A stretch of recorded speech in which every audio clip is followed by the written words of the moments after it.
Tonight, we're going for a little ride. What snacks are you bringing? I've recently become addicted to trolley sour bright crawlers, so I'll bring some of those. Whoops, sorry about all the trash in the floor back there, just kick it to the side, and be sure to wear your seatbelt. The handcuffs and rope? That's for a school project, obviously. Welcome back to Unexplained Encounters. I'm your host, Darkness Prevails, and you can follow me on Twitter @DarkPrevails to see how doing YouTube as a living has caused me to lose my attention span. Today's episode features terrifying encounters while driving at night. Enjoy, and don't forget your mission, to scare the bejeebus out of me. I don't know what a bejeebus is, but I'm pretty sure it shouldn't be in there, so if you would just send me your scariest true stories of the unexplained at darkstories.org, we can scare it right out and I can go on with my life. Also, if you're not following this show on Spotify, you're missing out. Search for Unexplained Encounters on your Spotify app and start living the spooky life today. Now, let's begin.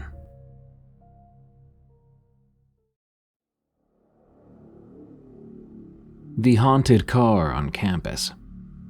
From Silver Bullet 54. Before I start, many students have seen this, so they can corroborate my encounter.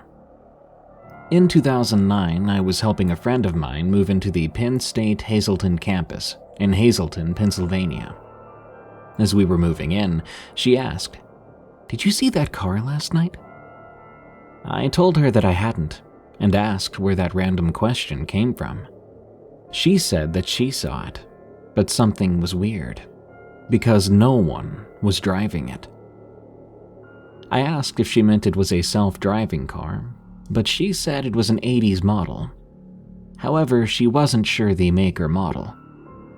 I talked to a few juniors there who said they had seen the same thing.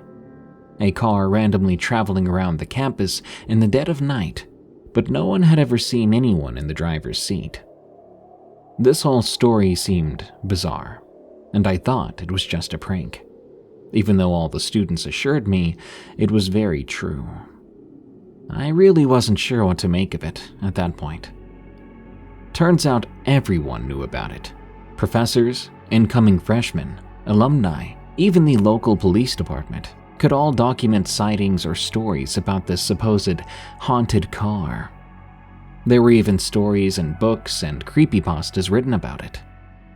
I figured that not everyone could be wrong or lying, so I recruited a few other friends for a stakeout to see just what was going on.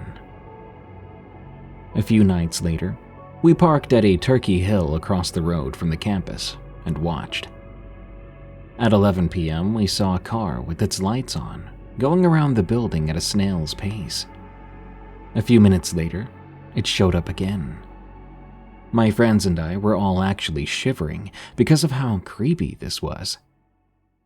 I had never heard of a haunted vehicle before this. As we watched, the lights dimmed, then went up to the high beams, and there was no one in the front seats. We all screamed and tore out of there. I talked to my friend who lived in the dorms the next day. She said 6 other students that very same night had the same sighting as us. The high beams, the empty seats, the haunted car, everything. Now, to this day I wonder, why is it haunting a college? Why did the car move with no one controlling it? And can machines have souls? What does it all mean? I don't have an answer to any of this. The whole case is interesting, but freaky. The Weeping Woman. From Millie.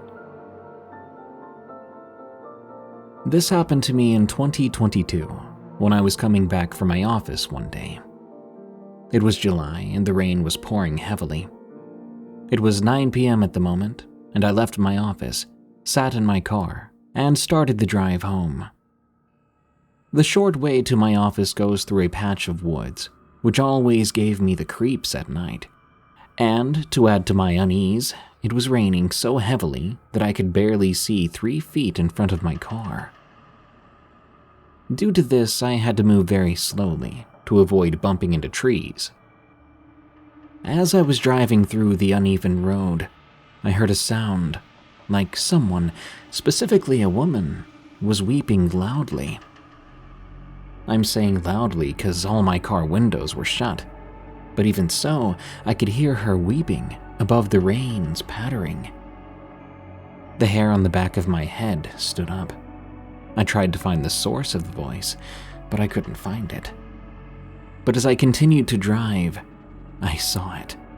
A figure amidst the mist and rain. I couldn't make out a lot of details, but it was certainly a woman.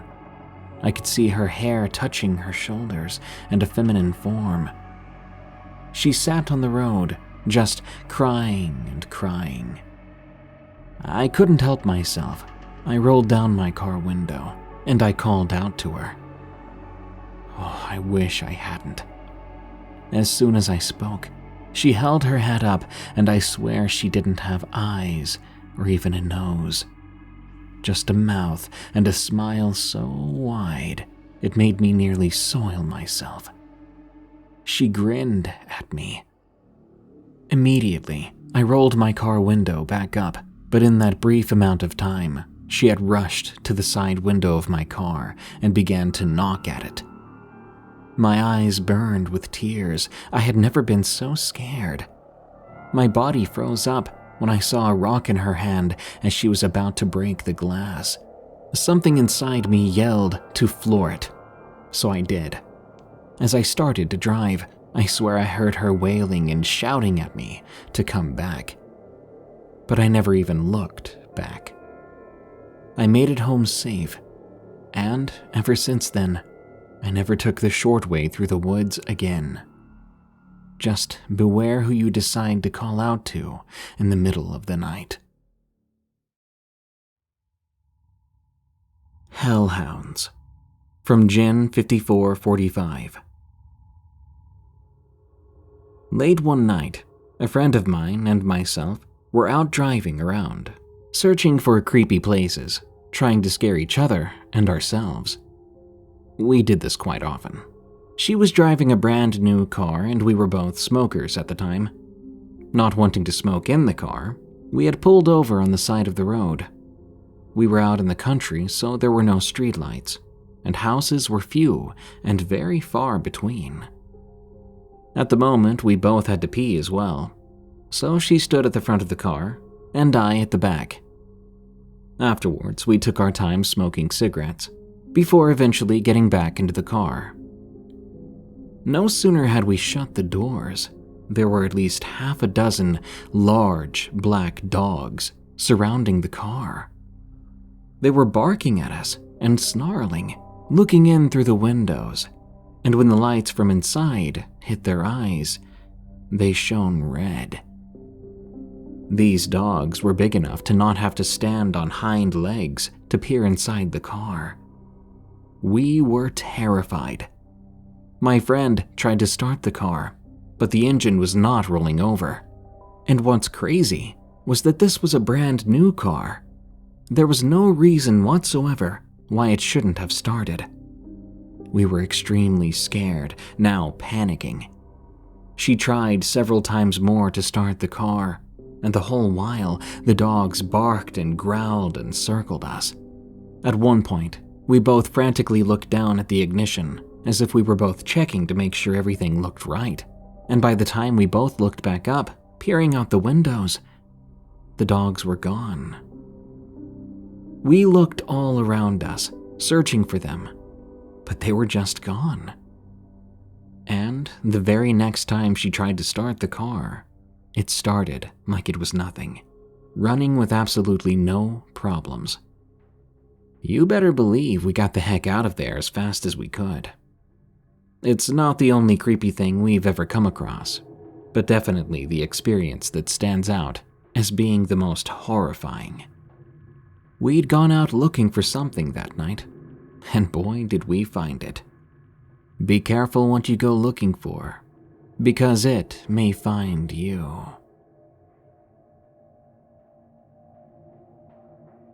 Never drive tired, from Jack A. It was a dark and moonless night, and the only sound that could be heard at the time was the hum of my semi-truck engine. I have a heavy truck, and it wasn't easy to roll, but as it barreled down the deserted highway, I had been driving for hours, I was starting to feel the fatigue set in. Suddenly, out of nowhere, a figure appeared in the middle of the road. I slammed on my brakes, but it was too late. The truck collided with the figure, sending it flying into the darkness. Shaken, but unhurt, I got out of the truck to inspect the damage and to check on this figure. But as I approached the spot where the figure had landed, I realized it was no ordinary person. Its limbs were twisted and contorted in unnatural ways, and its eyes glowed with an eerie yellow light. Before I could react, it let out a blood-curdling howl, and I knew I was in trouble. I raced and jumped back into the truck, slamming the door shut. But whatever that thing was, it wasn't injured enough, and was insanely fast. It leapt onto the hood of the truck, clawing at the windshield, trying to break through. I hit the gas, but as I said before, the vehicle was heavy, so it was slow to move. I was going 50, and the thing clung on, its claws digging deep into the metal. For the next few miles, the truck roared down the highway, this thing clinging to the hood. I was terrified that it would break in, but I knew I had to keep driving. Eventually, it jumped off, and I felt relieved until I looked over, and that creature was keeping up with me. I had to be going at least 70 by then, but this thing just didn't stop. Then, with a quick glance in my rear view, I noticed the trailer was gone. I saw it in the distance, with a gaping hole in it. Did that thing do that? How was that physically possible? After what seemed like forever, the thing let out a final guttural scream and ran off into the night. I never forgot that experience, and I avoided that highway for as long as I could. I was lucky to escape.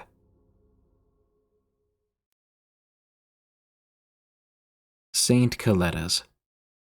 From Sky 3399. 11 p.m. one night, my cousin, her boyfriend, and I were out driving around exploring places. Our first stop was a little forest that overlooked a lake. It wasn't terribly exciting, so we left before long.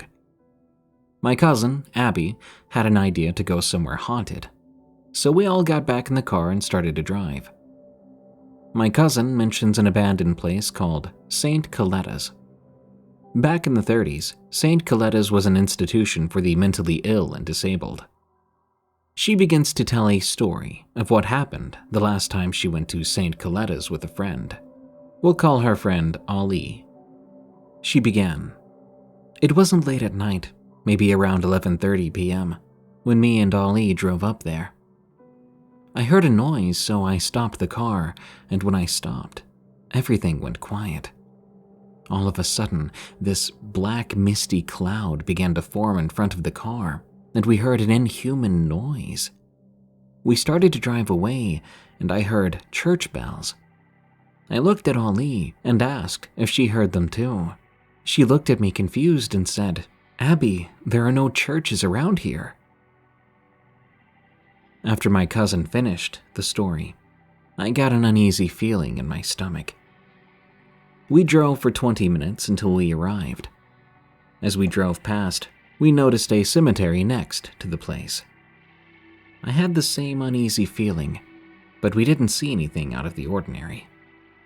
My cousin suggested we try driving past again, since nothing happened the first time. So she turned around, and we did just that. The second we began to drive away, her boyfriend shouted, 'Did you see that? I just saw something outside the car.' But no one else saw it. We drove for 5 minutes before my cousin stopped the car and sat there silently.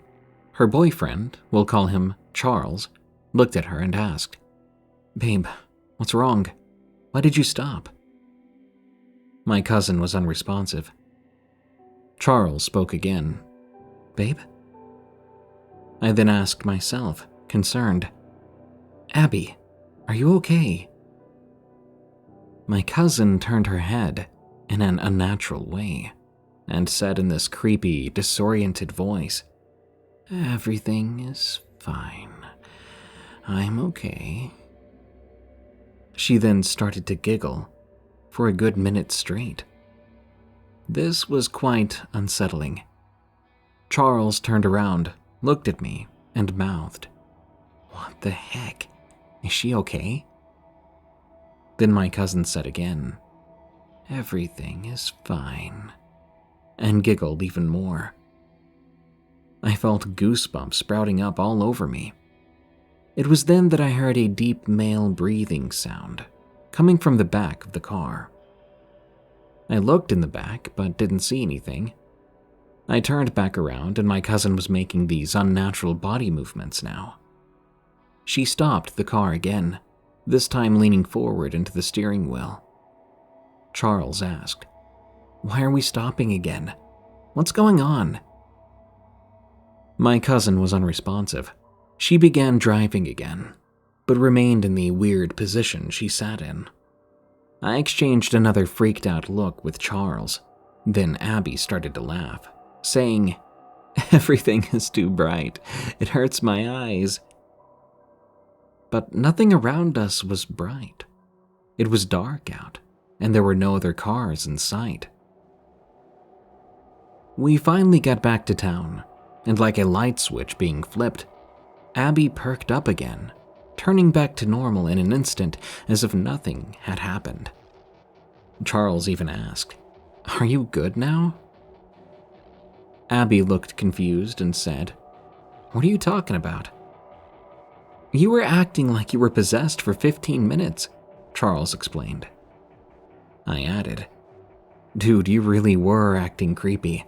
I've never seen you act like that before. It was like something was controlling you." We got back to my cousin's place, and I asked her if she even remembered what happened.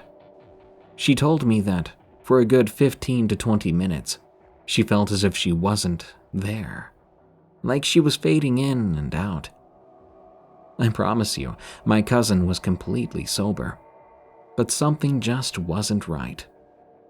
It really was like something was possessing her ever since we drove past St. Colletas the second time, until we got back to town.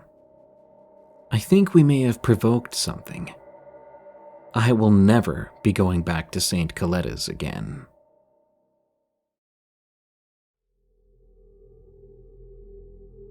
Suffolk Time Slip from AlekMac. I had recently heard about the story of 3 boys who experienced a time slip in Suffolk, UK, and of another around the same Norfolk area. It inspired me to share mine and my family's experience. It was around 2010 to 2013. I was 8 to 10 years old. My brother and I had been playing badminton with our mom at a country club in a nearby town. We were driving back home at about 10 to 11 p.m. near the Charlesfield area. Having lived in Hertfordshire for a few years, I was familiar with the route home and recognized most of the corners on the country road. We had just taken a left turn off the main road, and I remember seeing the speed limit signs I was used to. It was late and we weren't speaking much in the car, but about 10 to 15 minutes had passed, and I suddenly made eye contact with those same exact signs I had seen a while ago. The route itself was country roads, but there weren't very many turns, and to drive in a loop would have required an extremely long and unusual detour, not one my mother was likely to make, since she drove this route many times before. For her to have ended up back at the same exact spot, she would have had to veer off the known path, which we didn't do as it was a pretty straight line to our home. I immediately pointed this out, that somehow we were back in the exact place we were at 15 minutes before. My brother and mother immediately exchanged similar looks of confusion and discomfort, knowing full well we were somehow in the exact same location again. I checked the clock on the dashboard. and sure enough, it displayed the exact time from 15 minutes prior. The remainder of the drive home was uneventful, and we kind of just slept it off. We still talk about the experience from time to time. I thought I'd share this odd time-slip story from my family. Suffolk has a wide range of mysteries like the Rendlesham Forest UFO incident, so I guess it was time there was another strange tale.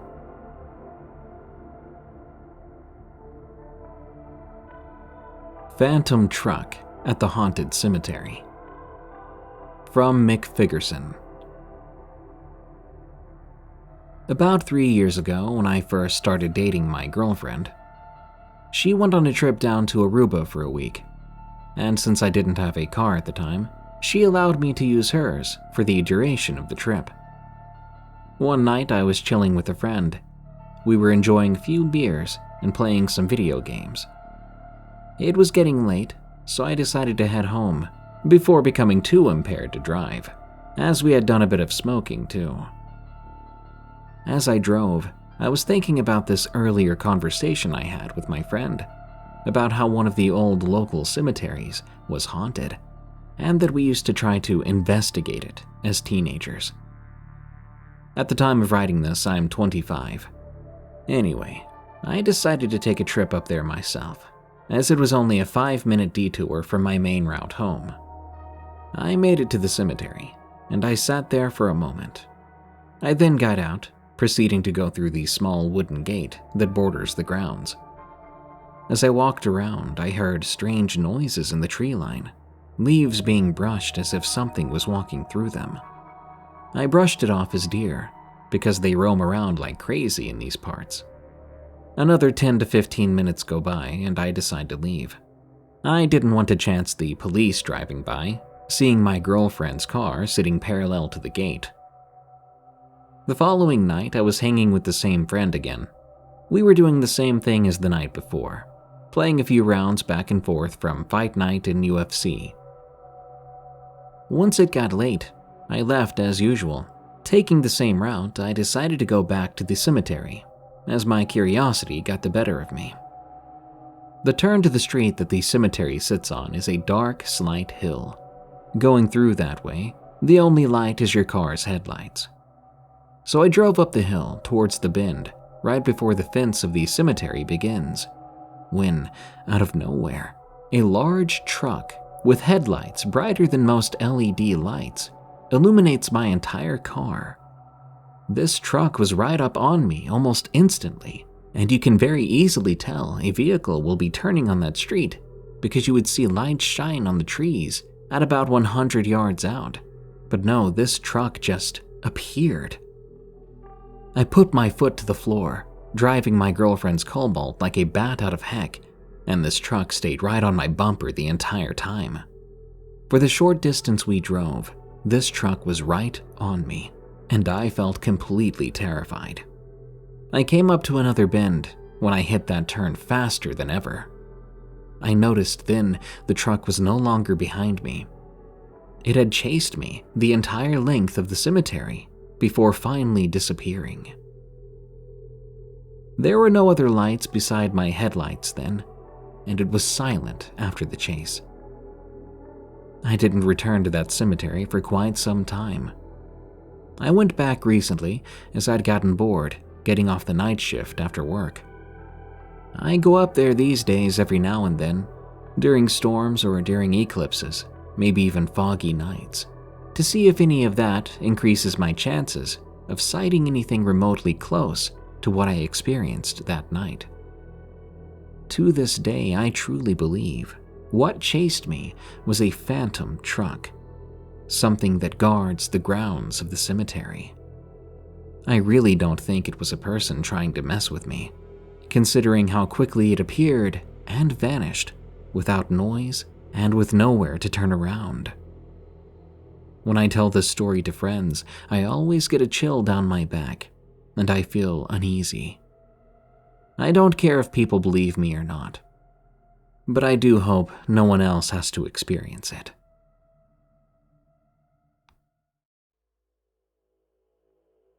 From Above, from Everett. It was late October. My girlfriend Hannah had begged me to come over to keep her company while her parents were out for the evening. I happily obliged with plans to be back before my own parents' 11 p.m. curfew. It was a fun night. We roasted hot dogs over the fire pit behind her house, then carved silly little faces into a couple of small pumpkins as the night wound down.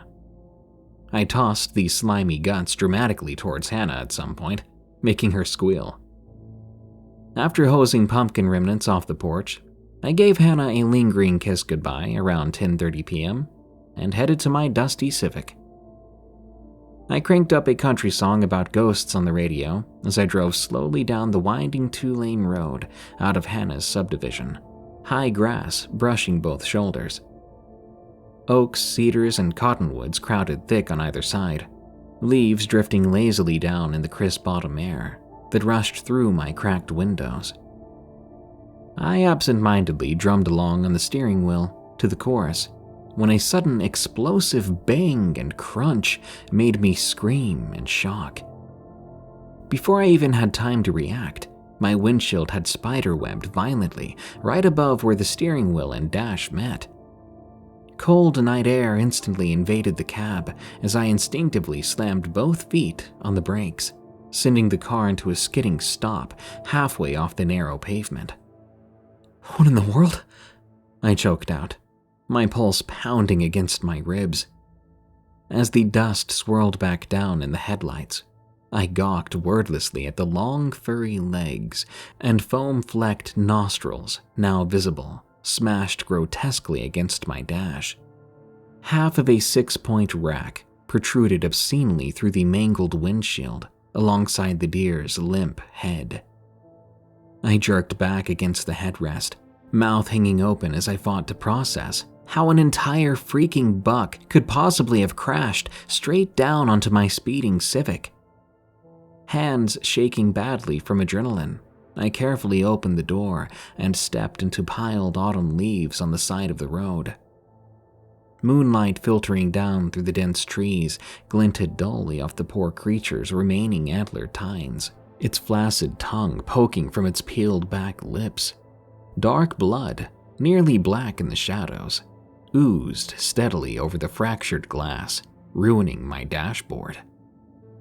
As the initial shock faded, I swept my stunned gaze skyward, desperately trying to figure out how this bizarre disaster could have happened on an empty country route. I could have sworn it had come from above, not from the left or right, like a deer crossing the road would have. I went to my glove box and pulled out a flashlight I kept in there. Then I looked at the branches above. A few moments later, I spotted something about 50 feet away from my car. I pointed the flashlight at it. There was no mistaking it. An oak limb thick as my thigh dangled out over the asphalt, high above the road, and still swaying from it was the missing half of the buck's rack. Somehow this fully grown buck had ended up entangled up in an oak tree nearly 5 stories tall before breaking its antlers and hurtling violently down without warning onto my passing car below. And I knew that deer did not get up there by itself. Every hair prickled on my arms and neck with the realization. But, morbidly curious, I traced the tree the antlers hung from with my flashlight, wondering if I could find more clues. Country music continued to crackle softly from my busted speakers. There was no way I was going to chalk this up to some elaborate Halloween prank. Even so, I was at a loss for an explanation as to how this even happened. Shaken to my core and giving up, I powered off the flashlight with a shudder and quickly returned to my car. With quite a bit of struggle, I managed to get the deer off my car, and praying it still drove okay, I got behind the steering wheel and drove cautiously back home. I would have to explain this mess to my parents. They didn't believe that a deer had fallen from a tree, but they did believe that a deer had jumped in front of my car and I managed to hit it. So they blamed me for driving too fast, too unsafe, and I was grounded. I later called Hannah about the story. She believed me and was even marveled by the idea of a deer falling from a tree. Now, I've driven past that same rural route dozens of times over the past couple of years, but I've yet to glimpse anything like it again. Hannah loves having me retell the story at bonfires, and though it's all fun to her, the memory still sends chills down my spine. Because what put that buck in the tree? What is strong enough to hang a fully grown buck weighing 200 to 300 pounds from a branch 5 stories high? I think I'd rather not know the answer.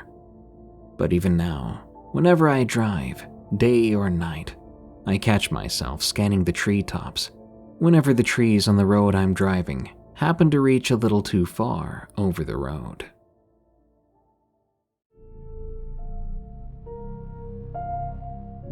Thank you for listening to Unexplained Encounters. If you enjoy this show, think about supporting us. There are several ways you can. Search for EerieCast on your favorite podcast app and follow our other scary shows, especially the other 2 I host, Tales from the Break Room and Camping Horrors. Leave Unexplained Encounters a rating on Spotify and a review on Apple Podcasts. The more we get, the higher we climb in the charts. Get some cool merch at EerieCast.store, or unlock tons of cool extras like exclusive audiobooks and music tracks, ad-free access to all our shows, and a huge 20% discount on all our merch, all for less than $3 a month by signing up for EerieCast Plus at EerieCast.com/plus. Thank you. Until next time, send me your scariest stories of the unexplained at darkstories.org so I can narrate them in a future episode. And follow me on X, formerly Twitter, at Prevails for plenty of screams and memes. Stay safe out there and stay creepy, because this world is a strange one.